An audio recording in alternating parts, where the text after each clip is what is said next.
Good news.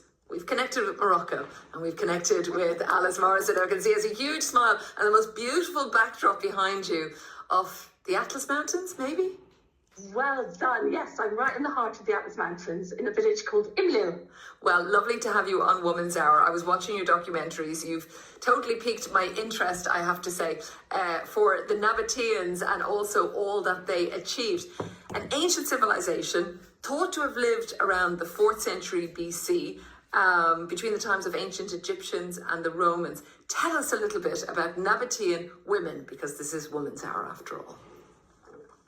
Well, I think what's interesting about the Nabateans is they're congruous with the Romans and the Egyptians. They built the fantastic city of the dead, Petra, and another fantastic city, Al-Ula, and yet nobody's ever heard of them. So in this program, we kind of delve deep into their secrets. They didn't leave written records. They left us one of the new 7 wonders of the world in Petra, but they didn't leave any records. So we literally had to dig out every piece of information about Nabatean women. And I think what is fascinating, this is an Arab nomadic people who made their money through trade, who seem to have been relatively peaceful and very cooperative with people, very collaborative. And women held the highest roles in their society, including as their queen, and that could be passed on in the lineage from mother to daughter. That is really quite something. You found, was it coins? Tell us a little bit about the evidence that you got to tell us these stories. Okay, well, there's lots of rather fabulous evidence, actually. And the good thing at the moment is there's so much international research going on, so we're finding out more and more. But for the actual kind of the monarchy thing, there's two sets of really good evidence. One is on coins, and there's 2 special coins. And one of them shows a woman and a man's face on the same coin, i.e. giving them equal status. And another one shows the queen and then going into the next coin to her daughter. So it's that kind of chain of history where women ruled and then could pass on to their daughters. Sadly, that it went missing somewhere along the line, somewhere from the 4th century BC. But you do also look at, and this is fascinating, a reconstruction of what a Nabatean woman may have looked like. Can you tell our listeners a little bit about her? Oh, well, this was really emotional. So if you can imagine, I've been researching and delving and digging in sand and finding shards and all sorts of things. And then what the very clever people at the Royal Commission for Al-Ula have done is they've reconstructed, it's like Silent Witness. I was channeling Silent Witness. They've reconstructed the face of a Nabatean woman from her skull and from her tomb, from her remains, so they could see what height she was, etc.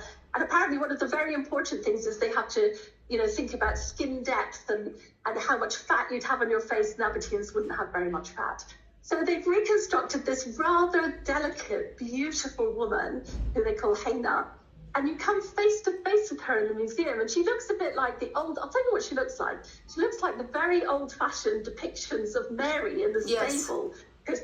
Yeah, she has a head covering, she's got very fine features, and she has these, I know this sounds weird because it is a reconstruction, but she has these soulful eyes. And I think after all that research that I'd done, I genuinely was looking at this woman thinking, oh my goodness. And one more really interesting thing, she had an abscess in her tooth, and they could find that out from the dentistry work. No way. I know. And she was wearing a necklace maybe made of dates. So there were little stones left. So how cool is all this? I loved the story you had about dates as well, that you might survive crossing the desert if you have a box of dates and be able to eat them. Well, I mean, it's a lovely story, but it's actually true. It is. You would get I could do this, and it could be the new Atkins. I could get very, very thin, forget paleo. But you can actually exist on 7 dates a day because they are a superfood. Absolutely brilliant. But as you learned more about the Nabatean civilization, and particularly this issue of women within it, how would you describe it to our listener, what it might have been like to be a Nabatean woman? Oh, blimey. Obviously, we are still finding out as much as we can. So there are only snippets of details. But for one thing, we know that the Nabateans as a whole, actually the higher up people lived a very luxurious life. we're talking ostrich feather filled cushion, which just brings up this marvelous image. We also know another teeth are the clue to everything. We also know that they made bread, and that to grind their wheat, they used the flat grindstones that people still use here in Morocco, just a flat stone. And then you grind your wheat either on another flat stone by hand or on compressed sand. So that's why their teeth all got ground down, because little granules went in. So we know details like this. And I think the final thing that's really interesting to me, they didn't use slaves. As far as we can see, slavery was not a part of Nabatean culture.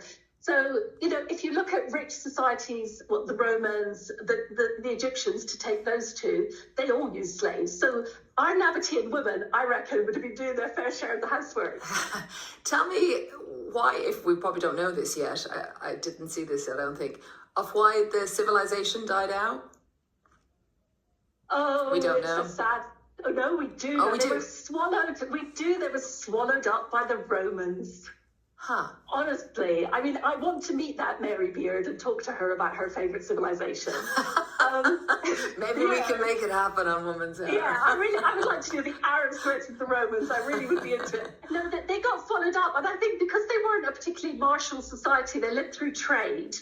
That was their raison d'etre. They kind of faded away. Right. So even after, for example, one of their cities, Alula, was conquered by the Romans, they were still there for like a century, but they just faded.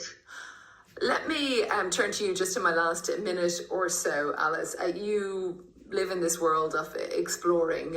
You call yourself an Indiana Jones for the girls.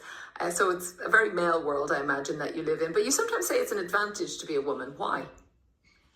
I do live in quite a male world. I mean, we just did this research through Traffic Travel that found out that even though adventurous women are like the fastest growing demographic travel, men dominate, if you like, our communication. So, we looked at 101 travel and adventure programs on telly, and only 26 were presented by women.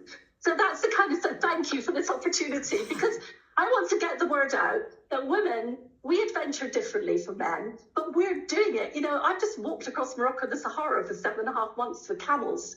We are doing amazing stuff, and we bring a different view. But the male gaze and the female gaze are different. And what is the advantage, in my last 30 seconds, of being a woman when you go into certain societies? Particularly some that are patriarchal, like strongly patriarchal societies where men very much dominate. It's completely a superpower, because the men treat me as an honorary man, and the women will talk to me, take me into the kitchen, share their stories, which is something that no male explorer can access. Well, thank you so much for joining us. That is Alice Morrison. And of course, if you'd like to watch the first episode of Arabian Adventures, The Secrets of the Nabateans, it's on BBC iPlayer now. The second will be on this weekend. Thank you so much, Alice, for joining us all the way from Morocco. Thanks.